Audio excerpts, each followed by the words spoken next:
Beaucoup de gens disent mais pourquoi ils voyagent? Mais ils voyagent pour voir l'image du pays, pour présenter les pays, pour savoir au monde, faire savoir au monde que la RDC existe. La RDC qui a été considérée comme trou noir existe. Donc ce sont des actions concrètes comme ça qu'il faut encourager au lieu de dénigrer pour dénigrer. Et ce qui est grave, c'est que ce sont même les intellectuels qui dénigrent. C'est ainsi que généralement je dis, nous n'avons pas d'intellectuels, nous avons des lettrés, des diplômés, mais pas des intellectuels. Parce qu'à partir du moment où nos émotions prennent le dessus sur la raison, nous cessons d'être intellectuels. Comme dans la vision du chef de l'État, il y a également ce développement ferroviaire. Pourquoi pas? Il y a des partenaires d'ailleurs qui sont volontaires pour nous construire les chemins de fer à travers la RDC, en rattachant les chefs-lieux de chaque province les uns aux autres. Et donc, c'est possible. Et dès que nous avons cela, je vous assure, le développement va s'en suivre. J'ai entendu beaucoup de critiques dans un sens ou dans un autre. Quand ce sont des critiques positives, tant mieux. Mais quand vous critiquez sur ce que vous ne comprenez pas, ça devient ridicule. L'agence ne va pas creuser les trésors publics. On ne va même pas dépendre de ces trésors-là. Donc l'agence, au contraire, va générer les ressources.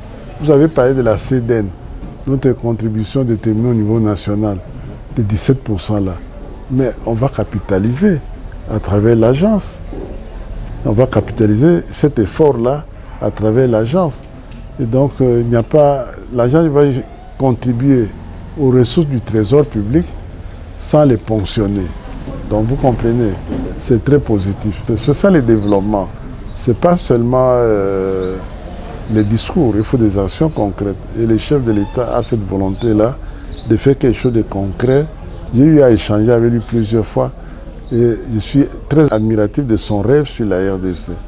Et c'est ainsi que, comme individu, je suis déterminé à l'accompagner aussi s'il le veut. C'est très important le rêve du chef de l'État pour la RDC, je pense. Il veut faire de la RDC un grand pays moderne. De toutes les façons, les gens peuvent se tranquilliser. L'agence, pour sa survie, ne dépendra pas du trésor public. Parce que comme elle a pour mission principale de générer des ressources financières, il va de soi qu'une partie de ces ressources-là sera consacrée à son fonctionnement. Ce qui signifie que c'est le pays qui va gagner, parce que les ressources qui entrent seront investies dans le développement, des projets de développement. Voilà, l'agence, contrairement à d'autres financements, l'agence a comme finalité la promotion des objectifs de développement durable, les ODD, à travers des projets de développement concrets à la base. Et c'est ce qui sera fait. Et d'ailleurs, pour apaiser les uns et les autres, l'agence ne va pas travailler en vase clos. Pour preuve, il y a un comité de pilotage.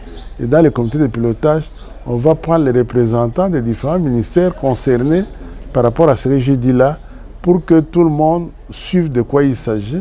Et au finish, des projets énergétiques puissent être financés à travers l'agence, des projets agricoles, des projets urbanistiques, et ainsi de suite. Et donc, même les transports à travers l'agence, c'est ce qui sera fait. Et je pense que sur ce point-là, le président a bien pensé.